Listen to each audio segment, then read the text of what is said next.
ज्यावेळेस ना आपल्या घरी पाहुणे वगैरे येतात त्यावेळेस आपल्याला किती छान वाटतं आणि घर कसं भरल्या भरल्यासारखं वाटतं. तसंच आमच्या घरी झालं होतं. आमच्या घरी पण पाहुणे आले होते. 2 पाहुणे आले होते. माहेरकडचे 1 पाहुणे होते आणि सासरकडचे 1 पाहुणे होते. तर ते कोण होते पुढे व्हिडिओमध्ये मी सांगेलच. मुलीच्या शाळेत टेस्ट वगैरे चालू आहे, तर त्या टेस्ट दाखवायला ती मला आली होती आणि त्यातली एक टेस्ट होती मॅथची.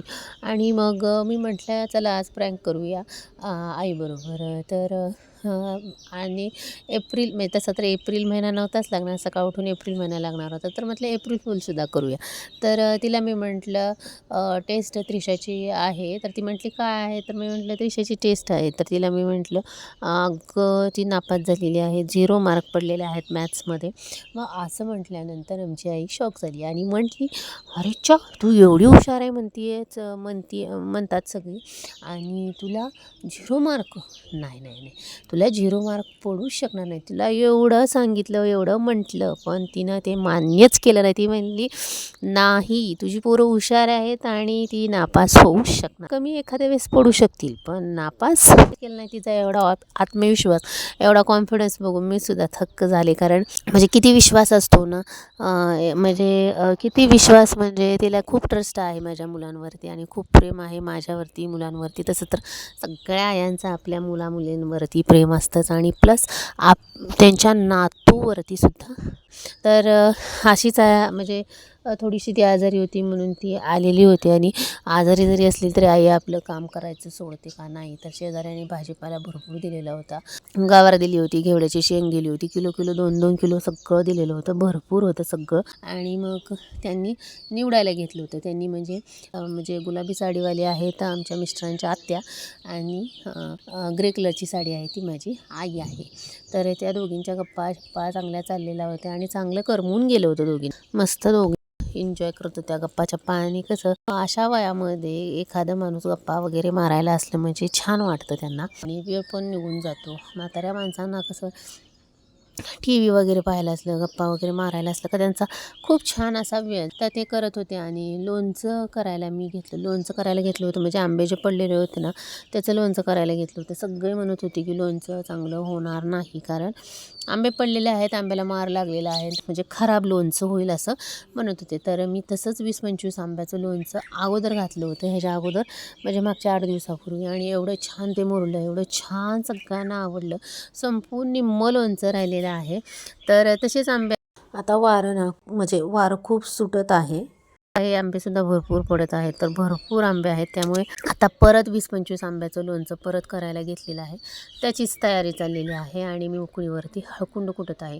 तर साधं सिंपलच लोणचं घातलेलं आहे. त्याला जास्त काय मसाला वगैरे जास्त काय असलं मी टाकणार नाही. फक्त हळद आणि मीठ लावून घेतली, फोडींना हळद मीठ लावून घेतली आणि मस्त त्याला मसाला वगैरे तेलामध्ये मसाला वगैरे टाकून सगळे करणार आहे. कारण मोहरी मेथ्या असलं काही टाकणार नाही, कारण हे इन्स्टंट लोणचं होतं. असं वाटत होतं की जास्त दिवस टिकणार नाही, पण आपण त्याला भरपूर हलवायची मेहनत घेतली किंवा हवेला ठेवल्यानंतर टिकतं. कारण माझं पहिलं लोणचं चांगल्या प्रकारे टिकलेलं आहे. आणि आम्हाला जे माळं वगैरे म्हणजे मंडई वगैरे दिलेली होती शेजाऱ्यांनी, त्याच्यामध्ये ना त्यांनी घेवड्याच्या बिया अशा चांगल्या किलोभर दिलेल्या होत्या, ज्या की त्या चाळणीमध्ये दिसत आहे ना एवढं दिलेलं आहे. आणि मला भरपूर म्हणजे जास्त भाजीपाला विकतच आणावा लागत नाही आणि मी पण लावलेलं आहे, त्यामुळे जास्त विकत आणायचा प्रश्नच येत नाही. शेजारी पण देतात आणि दारामध्ये पण लावलेलं आहे आणि त्यामुळं मंडईचं सर्व आमचं भागून जातं. तर असंच म्हणजे आपल्या घरी पाहुणे आल्यानंतर आपला टाईम कसा स्पेंड होतो हे आपल्यालाच कळत नाही आणि खूप छान टायमिंग जातं. तर आता म्हटलं ते हळकुंड वगैरे तळून घ्यावं. हळकुंड तळून घेऊन थंड झाल्यानंतर ते मी मिक्सरला बारीक करून घेणार होते. आणि नॉनव्हेज पण आणायचं होतं, त्यामुळे त्याचीही तयारी करायची होती. तर हळकुंड जास्त बारीक करून घेतले होते, कारण गेल्या वेळेस जास्त हळकुंड बारीक केले नव्हते. तर मिक्सरच्या भांड्याचा प्रॉब्लेम झाला होता, कारण खूप मोठं कडक जर हळकुंड असेल तर मिक्सरच्या भांड्याची जी पाती असते ती खराब होऊन जाते. तर असंच म्हटलं थोडासा, आता ब्लॉग काही जास्त माझे मोठे येतच नाहीत, कारण मला शूटच करणं होत नाही. तर आज म्हटलं थोडंफार शूट करून घ्यावं.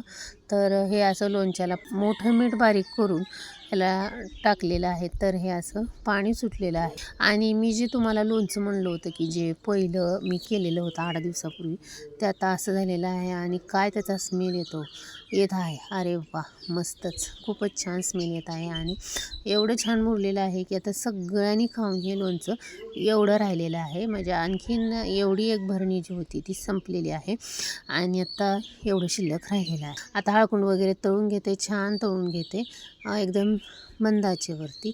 आणि ह्याच्यामध्ये सुद्धा हिंगसुद्धा तळून घ्यायचा आणि चांगल्या मंद फ्लेमवर तळून घेतले का आतून खरपूस हळकून भाजतात. त्याच्यामुळे छान तळून घ्यायचं आणि नंतर मग मिक्सरला बारीक करून घ्यायचं. तर आमचं हे करत करत बाकीची सुद्धा कामं चाललेली होती, कारण नॉनव्हेज ऑलरेडीच आलेलं होतं आणि ते सुद्धा करायचं होतं. त्याच्या भाकरी वगैरे करायच्या होत्या, सगळं करायचं होतं. आणि छान वाटतं आपल्या घरी पाहुणे रावळे आल्यानंतर एक प्रकारचं घर भरल्यासारखं वाटतं आणि म्हणजे मस्तच वाटतं. तर आता हळकुंड वगैरे छान खरपूस तळून घेतलेले आहे. ह्याच्यामध्येच हिंग वगैरे तळून घ्यायचा आणि हे थंड झाल्यानंतर आपण छान मिक्सरला ह्याची पावडर करून घ्यायची आणि ही चाळून पावडर मग लोणच्यामध्ये टाकून घे. आता तेल ठेवलेलं आहे तापायला. आता मटणाची फोडणी करून घेते आणि मस्त मटण वगैरे शिजवून घेते आणि नंतर मग भाकरी, रस्सा वगैरे, मसाला वगैरे मटणाचा करून घेते.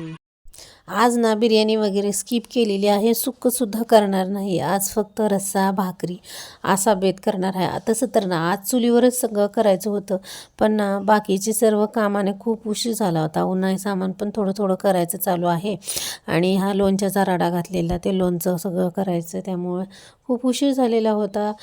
म्हणून म्हटलं आज फक्त रस्सा आणि भाकरीच करायच्या, कारण व्हेजचा सुद्धा स्वयंपाक करायचा होता आणि प्लस नॉनव्हेजचा. मग बराच वेळ जातो, कारण 2 व्हेजवाले होते, त्यांना बेसन भाकरी करायची होती आणि जे नॉनव्हेजवाले होते त्यांना नॉनव्हेजचा रस्सा आणि भाकरी करायची होती. असे 2 हे करायचे असल्यामुळे मग नंतर चुलीवरचं करायचं स्किपच केलं, कारण सगळी जर नॉनव्हेज खात असली किंवा सगळी जर व्हेज खात असली तर आपल्यालासुद्धा स्वयंपाक करायला सोपं पडतं.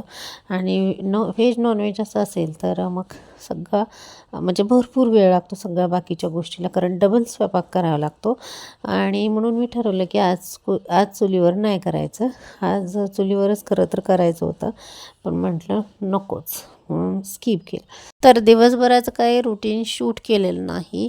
दिवसभरात थोडासा एक काय म्हणतात पार्ट शूट केला आहे म्हटलं तरी चालेल दिवसभरातला.